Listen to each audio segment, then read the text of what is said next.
जोहार आप सभी स्टूडेंट्स का आप सभी के YouTube channel Jharkhand maths zone पर। मैं सचिन चंद्र आप सभी स्टूडेंट्स का स्वागत करता हूं आप सभी के YouTube channel Jharkhand maths zone पर। तो प्यारे बच्चों, चलिए स्टार्ट करते हैं आज का वीडियो सेशन, है ना। वीडियो लेक्चर नंबर 82 है, सेमेस्टर 2 के बच्चों के लिए है। रियल एनालिसिस बुक का नाम है और रियल नंबर चैप्टर का नाम है, चैप्टर नंबर 1 है। बीएससी मैथमेटिक्स ऑनर्स के लिए हो रहा है, साथ ही साथ बीटेक वाले भी देख सकते हैं और बीई वाले भी देख सकते हैं। तो चलिए आज के इस थ्योरम पर हम लोग नज़र डालते हैं कि क्या है आज का theorem. If P is a limit point of a set S, अगर कोई पॉइंट P लिमिट पॉइंट है किसी सेट S का, then every neighbourhood of point P, तो उसके प्रत्येक नेबरहुड अगर P लिमिट पॉइंट है सेट S का, तो P के प्रत्येक नेबरहुड में contains an infinite number of points of set S। मतलब अगर पॉइंट P लिमिट पॉइंट है सेट S का, तो पॉइंट P के प्रत्येक नेबरहुड में सेट S का इनफाइनाइट एलिमेंट्स कंटेंट्स मिलेगा, यानी कि P के प्रत्येक नेबरहुड में सेट S का ढेर सारा इनफाइनाइट नंबर्स मिलेगा। कहने का मतलब ये है, यही हम लोग को प्रूफ करना है। और इससे पहले हम लोग जानते थे कि अगर कोई पॉइंट P लिमिट पॉइंट कहलाता है कोई सेट S का, तो P के प्रत्येक नेबरहुड में एटलीस्ट कम से कम एक पॉइंट सेट S का ज़रूर मिलता है। और अब हम जानेंगे इस थ्योरम के मदद से कि P के नेबरहुड में, प्रत्येक नेबरहुड में सेट S का इनफाइनाइट नंबर्स मिलेगा अगर पॉइंट P लिमिट पॉइंट है सेट S का। तो देखिए प्रूफ में कैसे लिखेंगे। Let P be a limit point of set S। यहाँ पर बोला है ना, यदि P लिमिट पॉइंट है सेट S का, तब P के प्रत्येक नेबरहुड में प्रूफ कीजिए कि इनफाइनाइट नंबर ऑफ पॉइंट्स है सेट S का। तो यहाँ पर मान लेते हैं कि हाँ भाई दिया हुआ है let P be a limit point of set S। माना कि P जो है कि लिमिट पॉइंट है सेट S का, then every neighbourhood of G, मतलब P का जो नेबरहुड है उसको हम लोग G माने हुए हैं, ठीक है ना। तो तब प्रत्येक नेबरहुड G है ना, यानी कि P का नेबरहुड है, neighbourhood of G of P, मतलब P का नेबरहुड, प्रत्येक नेबरहुड P का G से रिप्रेजेंट किया जा रहा है। Will contains at least 1 points of S। तो ये जो है कि लिमिट पॉइंट का डेफिनेशन से हम लोग लिख सकते हैं, चूंकि पॉइंट P जो है कि लिमिट पॉइंट है सेट S का, तो इसी वजह से देन प्रत्येक नेबरहुड जो P का बनेगा वो G के समान होगा, G के इक्वल होगा। जो P का नेबरहुड बनेगा, प्रत्येक नेबरहुड वो G मान रहे हैं, G सेट मान रहे हैं, है ना। मतलब P का नेबरहुड क्या होगा, P minus epsilon to P plus epsilon open interval, तो उसी को मैंने G सेट मान लिया इक्वल टू G। तो P के प्रत्येक नेबरहुड में जो कि G है, will contains at least 1 point of S, कम से कम एक पॉइंट तो जरूर एग्जिस्ट करेगा अदर देन P के अलावा। देखिए लेट करते हैं G क्या है मेरा P का नेबरहुड, मतलब P का नेबरहुड है मतलब P के थोड़े से दाएं, P के थोड़े से बाएं। P के थोड़े से बाएं क्या होगा P माइनस एप्सिलॉन, P के थोड़े से दाएं क्या होगा P प्लस एप्सिलॉन। ये मेरा P का नेबरहुड हो गया, ठीक है, इसको G मैंने मान लिया। तो भाई यहाँ पर एप्सिलॉन क्या होगा, ग्रेटर देन 0 होगा। 0 तो नहीं हो सकता है, अगर 0 होगा तो फिर उसका कोई औचित्य ही नहीं है ना, तब तो P का नेबरहुड ही नहीं बनेगा। तो एप्सिलॉन ग्रेटर देन 0, चूंकि एप्सिलॉन ग्रेटर देन 0 होता ही है, एप्सिलॉन एक पॉजिटिव रियल नंबर है, ठीक है, इसीलिए एप्सिलॉन ग्रेटर देन 0 है। तो हम लोग को शो क्या करना है, we have to show that G contains an infinite number of points of S। तो हम लोग को शो ये करना है कि अगर पॉइंट P लिमिट पॉइंट है सेट S का, तो पॉइंट P के प्रत्येक नेबरहुड में जो कि G है ना, उस G में N infinite number of points of S, मतलब तब इस G में क्या होगा, infinite numbers of points of S, set S का इनफाइनाइट नंबर्स तब G में एग्जिस्ट करेगा। यही हमको प्रूफ करना है। सपोज ऑन, अच्छा चलिए ये तो हाँ, यहाँ तक तो समझ गया आपने क्या क्या क्या मैंने बोला, समझ गए। तो चलिए अब थोड़ा रफ वर्क समझ लेते हैं। यहाँ जो G है वो P का नेबरहुड है, और जब एप्सिलॉन ग्रेटर देन 0 है तो इट मीन्स एप्सिलॉन जो है कि 0 से बड़ा है। 0 से बड़ा कुछ भी एप्सिलॉन का मान डिफरेंट पुट कर सकते हैं, है ना। 0 से बड़ा कुछ भी एप्सिलॉन का मान डिफरेंट पुट कर सकते हैं, है ना। एक बार एप्सिलॉन का मान 1 ले सकते हैं, 0.1 ले सकते हैं, कुछ भी ले सकते हैं। 0 से बड़ा तो कुछ भी हो सकता है। तो अगर एप्सिलॉन का अलग अलग मान लेंगे, अलग अलग वैल्यू लेंगे, तो P के नेबरहुड में भी परिवर्तन आएगा। तो जैसे जैसे एप्सिलॉन का अलग अलग डिफरेंट मान पुट करते जाएंगे तो पी का भी डिफरेंट नेबरहुड आते जाएगा।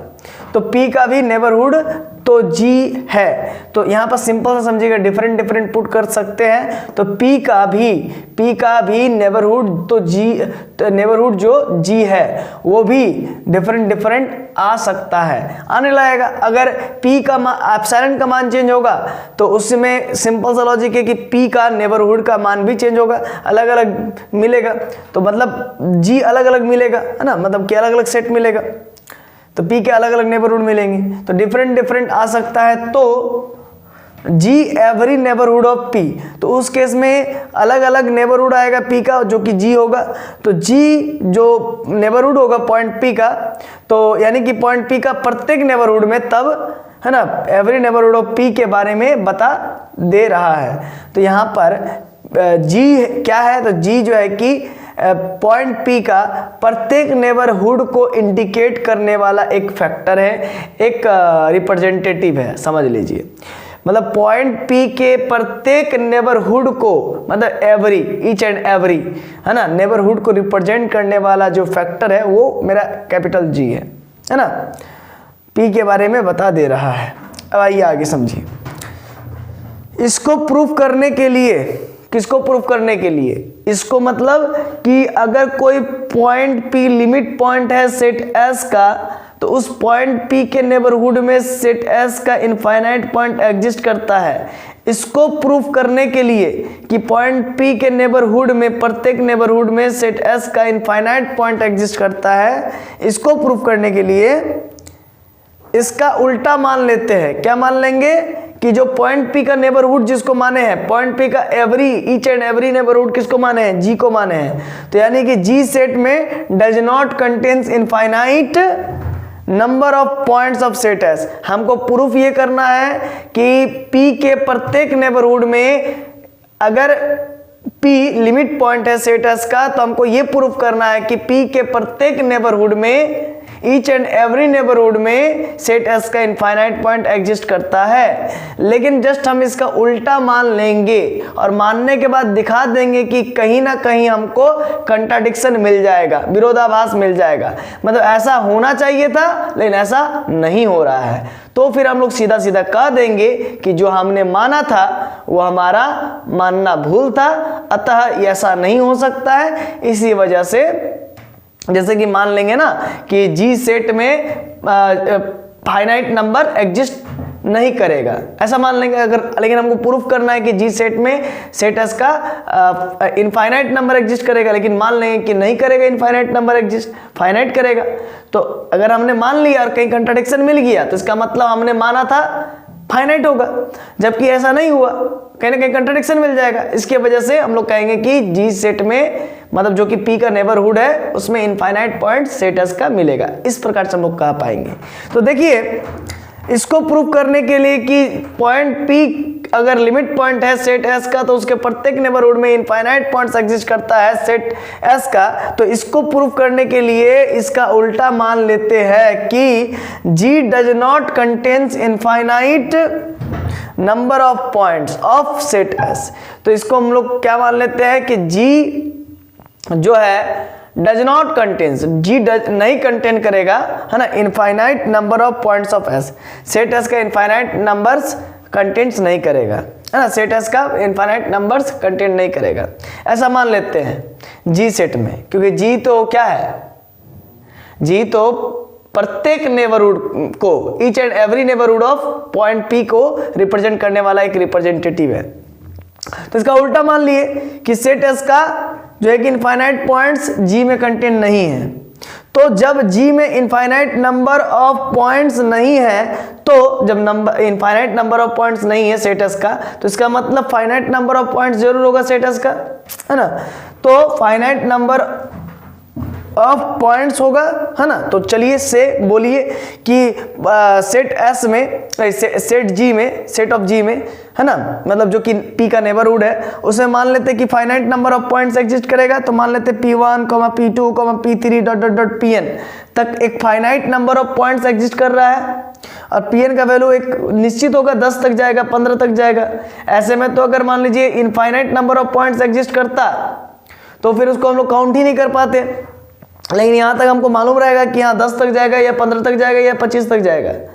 तो इसका मतलब P के नेबरहुड में जो कि G है उसमें सेट S का एक finite number of points exist कर रहा है ना, डिफरेंट फ्रॉम P के अलावा।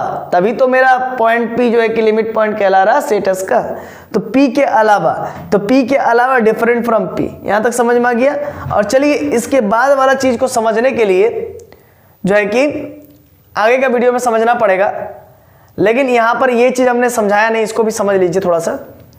क्या है कि at least one point of S other than P, अगर कोई पॉइंट P लिस्ट ऑफ कोई पॉइंट P लिमिट पॉइंट है सेट S का, तो उसमें कम से कम एक पॉइंट तो जरूर मिलेगा P के नेबरहुड में other than P set S का। तो लेट G बराबर हम मान लेते हैं P का neighbourhood P minus epsilon to P plus epsilon, और यहाँ पर प्रत्येक एप्सिलॉन क्या होगा, 0 से बड़ा होगा। तो we have to show that, हम लोग को दिखलाना पड़ेगा कि that G contains an infinite number of points of set S। हमको ये दिखलाना पड़ेगा कि G सेट में कंटेन्स होगा an infinite number of points of set S, यही हमको दिखलाना है। सपोज ऑन कॉन्ट्रेरी, और लेकिन हम इसका उल्टा मान लेते हैं कि that G does not contains infinite number of points of set S, और हम लोग ऐसा उल्टा मान लेंगे कि G सेट में है ना सेट S का इनफाइनाइट पॉइंट्स कंटेन्स नहीं करेगा, does not contains infinite number of points of set S, then तब G will contain a finite number of points of set S, तब G सेट में है ना कंटेन होगा finite number of points of set S का finite number contain होगा। तो चलिए से बोलिए, मतलब बोलिए कि P1 P2 P3 dot dot dot Pn तक एक फाइनाइट नंबर ऑफ पॉइंट्स है ना सेट S का पॉइंट P के नेबरहुड में लाई करेगा, डिफरेंट फ्रॉम P जो कि P के अलावा है ना। तभी तो मेरा P जो है कि लिमिट पॉइंट है सेट S का। तो चलिए अब इसके आगे समझाने के लिए मुझे ये पूरा इरेज करना पड़ेगा, इसके बाद मैं समझाता हूं, तब तक आप इसको उतार लीजिए।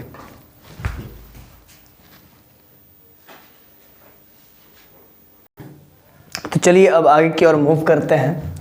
ये रफ वर्क है ना इस पार्ट में, बाकी सब मैं इरेज कर दिया हूँ इससे पहले। ये वाला आपको एग्जाम में लिखना नहीं है, लेकिन इसी से समझ करके फिर आगे क्या लिखना है वो मैं बताऊंगा। सबसे पहले समझ लीजिए कि G equal to P minus epsilon से P प्लस एप्सिलॉन, ये P का नेबरहुड था।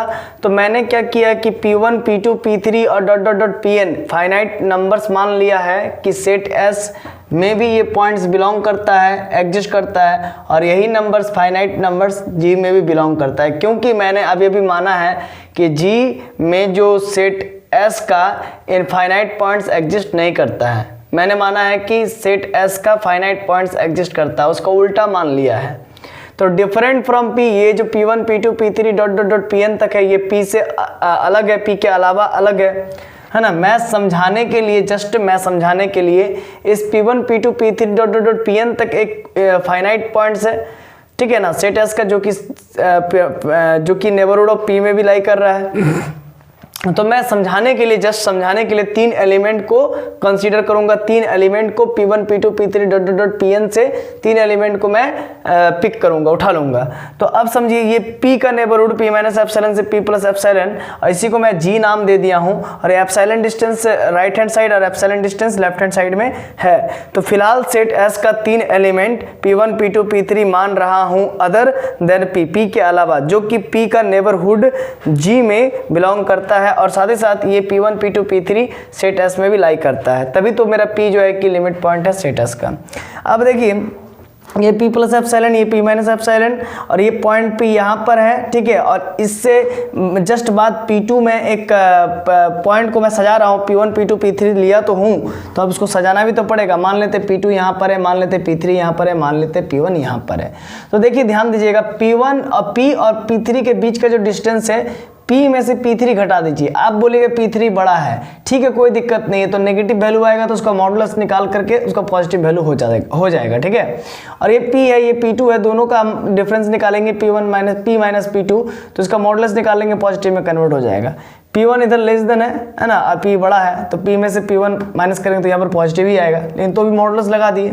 तो ये होगा एक P में से P1 में निकाले, ये डिस्टेंस हुआ, ये डिस्टेंस हुआ, ये तीनों डिस्टेंस में जो सबसे छोटा डिस्टेंस होगा उसी को एप्सिलॉन 1 मानना है। अब ऐसा क्यों कर रहे हैं आगे समझ में आएगा, ठीक है। Minimum modulus of P minus P1 का मॉडुलस निकालिए, P माइनस P2 का मॉडुलस निकालिए और P माइनस P3 का मॉडुलस निकालिए।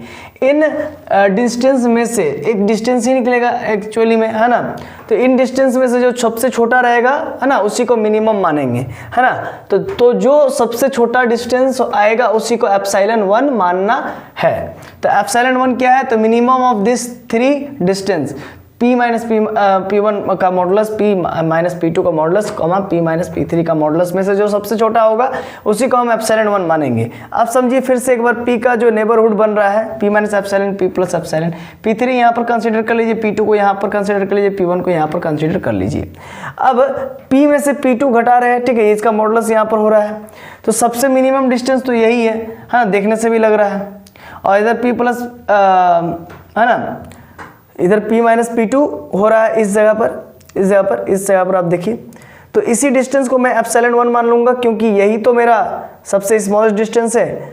और P माइनस P2 को अब मैं क्या लिख सकता हूँ कि P में एप्सिलॉन 1, यहाँ से यहाँ तक का डिस्टेंस अगर एप्सिलॉन 1 आ गया तो P में एप्सिलॉन 1 जोड़ देंगे तो हम P2 के पास पहुँच जाएंगे, सिंपल सा बात है।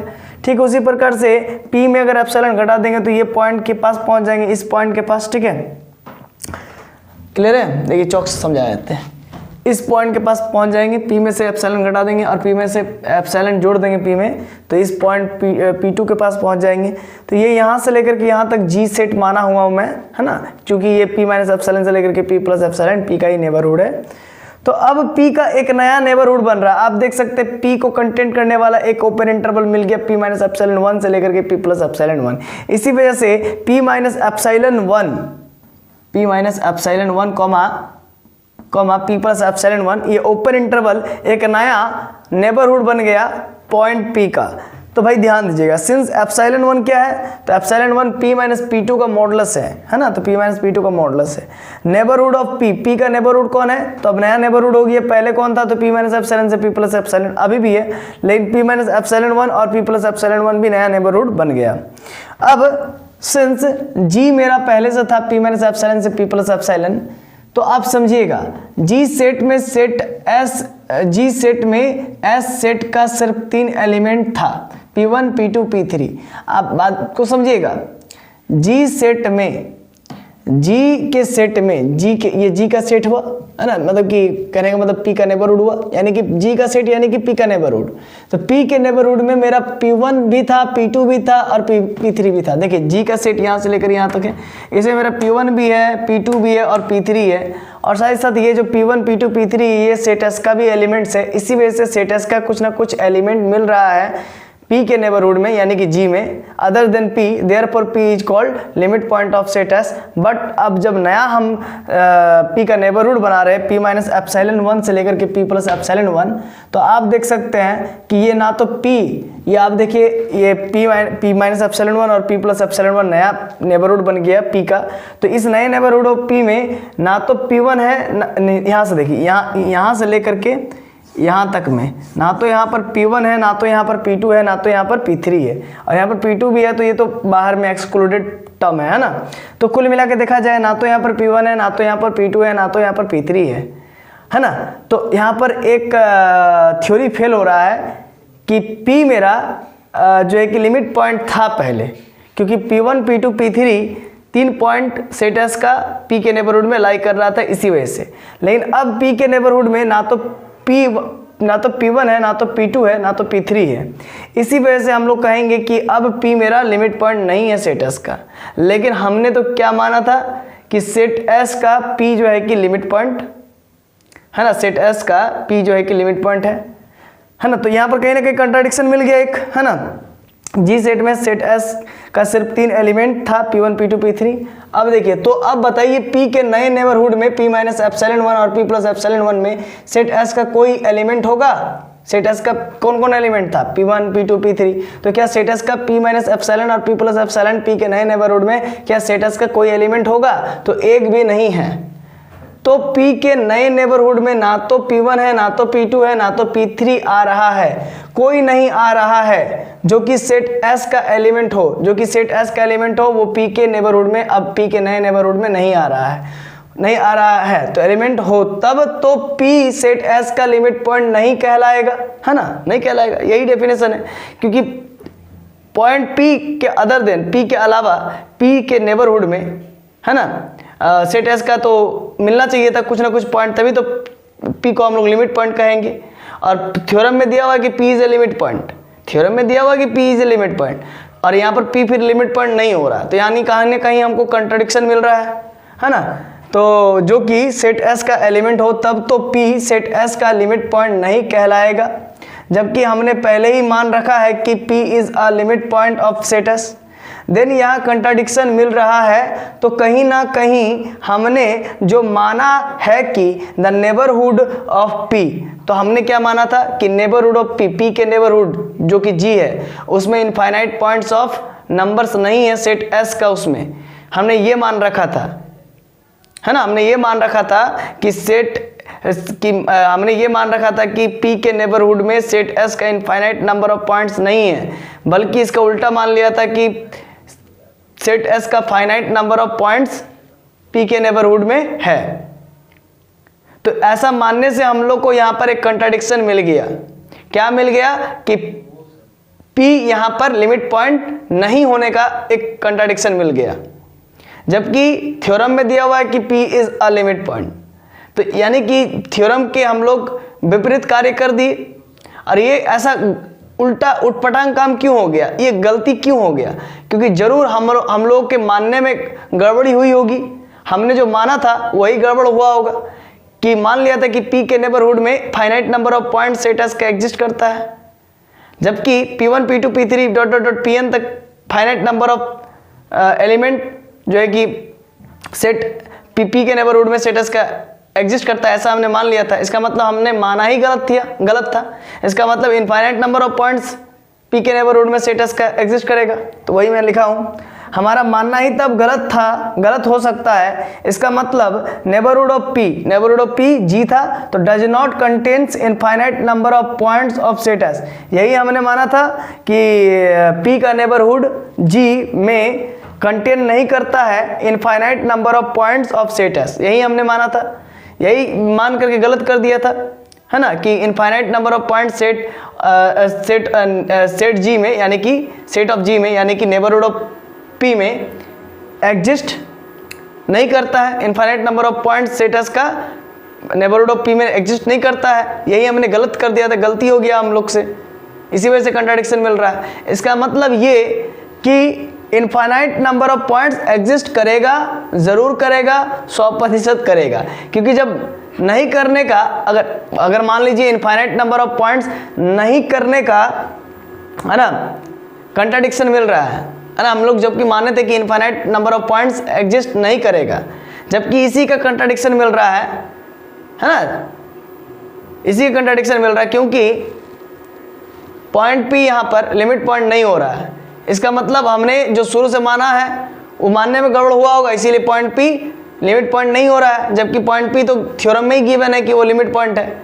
इसका मतलब हम लोग के मानने में भूल हुआ था, क्या कि पॉइंट P के नेबरहुड में, है ना, सेट ऑफ G का इनफाइनाइट पॉइंट्स नहीं है, ये मान लिया था हमने शुरू में। इसका मतलब हम लोग का मानना गलत था, है ना। इसका मतलब infinite number of points exist करेगा, पॉइंट P के नेबरहुड में सेट S का infinite number of points exist करेगा अदर देन P, है ना। Infinite number of points of set S, ये हमने मान लिया था कि नहीं एग्जिस्ट करेगा, सेट S का infinite number of points point P के नेबरहुड में एग्जिस्ट नहीं करेगा, नहीं लाई करेगा, ये हमारा मानना भूल था।